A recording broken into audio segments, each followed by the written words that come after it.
In tonight's Technology Insider, snow and the self-driving car. Metro D.C. is finally out from under last month's historic storm. It buried several parts of the region in snow and brought traffic to a standstill. Even before things got heavy, it wreaked havoc on D.C. drivers. Our question tonight, can the self-driving car help? For answers, I'm joined by Brian Fung, technology reporter at the Washington Post. Brian, let's start with the basics. Autonomous vehicles rely on a lot of sensors to get the job done. How does inclement weather impact them?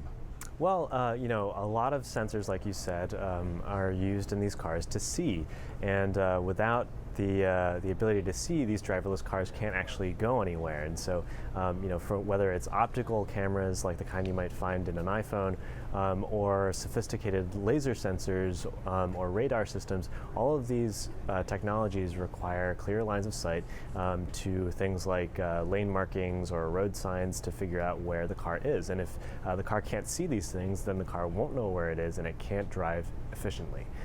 So the big problem here is A, figuring out how to get the car to see in a snowstorm, and then B, teaching the car what to do with that information, that very noisy information when it gets it. I would say both see and physically feel, because there'll be sensors embedded in the road, but if you've got a foot of snow on top with ice, that might be hard as well. Now, who's testing this technology and where is it being done? Well, almost every major manufacturer is working on self-driving car technology. Everyone from Google, which you must have heard about, to Ford and as well as many other automakers. And so, this is sort of the big next generation technology that a lot of car makers are really anticipating here. Advocates say that it could save lives by reducing car crashes. It could cut down on traffic congestion because cars could travel more closely together without having to step on the brakes all the time. So there are a number of benefits here that policymakers are really into. It's right now just a matter of making the technology work in all seasons. All right, so how far away are we from all-weather self-driving capability? Well, according to researchers that I spoke to at the University of Michigan, it seems like we may at least be 5 to 10 years out.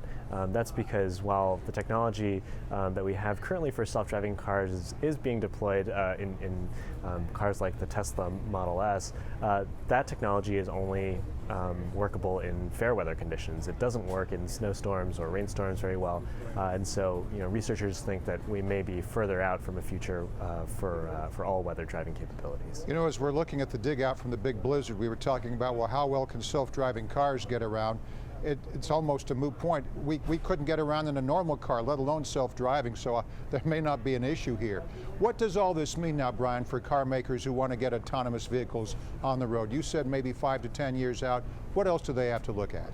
Well, one of the things that researchers are really grappling with here is not only teaching a car to see in a snowstorm and not only teaching a car to interpret noisy information that they're getting as a result of snow or rain or ice, but also having to deal with some of the existing safety features that are already in cars, such as anti-lock brakes or electronic stability systems, things that humans rely on to step in at a moment's notice, but those systems may not necessarily interface very well with the computers that are running self-driving cars, and so developers say that they may even have to fight these systems or somehow find a way to communicate with them in order to make self-driving cars work. So I'm assuming that we're looking at specific markets to do some of this initial testing, as we've already seen with Google and that big bubble gum that goes around and around. Warm markets, I'm assuming. Silicon Valley, parts of California, is that where a lot of this is taking place? Yeah, well, so it looks like, for fair weather driving capabilities, people might focus primarily on cities or markets that have mostly good weather year-round, or car manufacturers could introduce cars that don't allow you to activate the self-driving feature unless the conditions are good.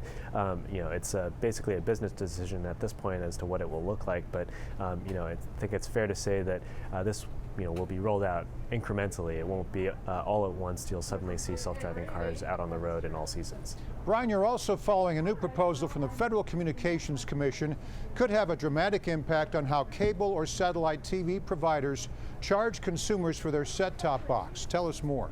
Well, so the FCC here is saying that it wants to intervene and create new rules for set-top box makers, mainly cable companies, saying that the cable companies have to make their shows and other content available to third-party companies that want to make their own set-top boxes. And the theory here is that by creating more competition in the set-top box market, that'll help drive more options and give consumers more choices in the set-top boxes that they buy and use, and potentially drive down the cost of their cable bills every month.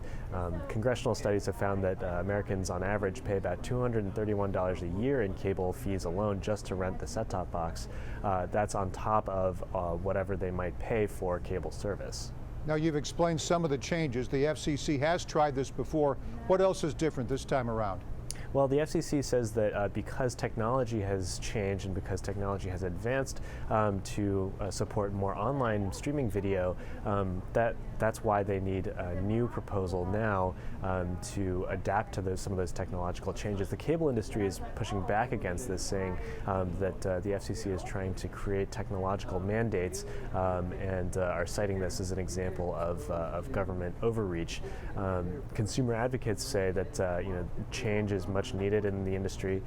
Consumers need more choices and lower prices. So we'll see where this is going to go. This is a proposal that will likely be voted on at the FCC's next monthly meeting, which is on the 18th, and we'll see from there how the public responds to that proposal, and then eventually the FCC will come around to voting on the final rule sometime in the future. It's always great to talk tech with you. Brian Fung, technology reporter at The Washington Post. Thanks, Brian.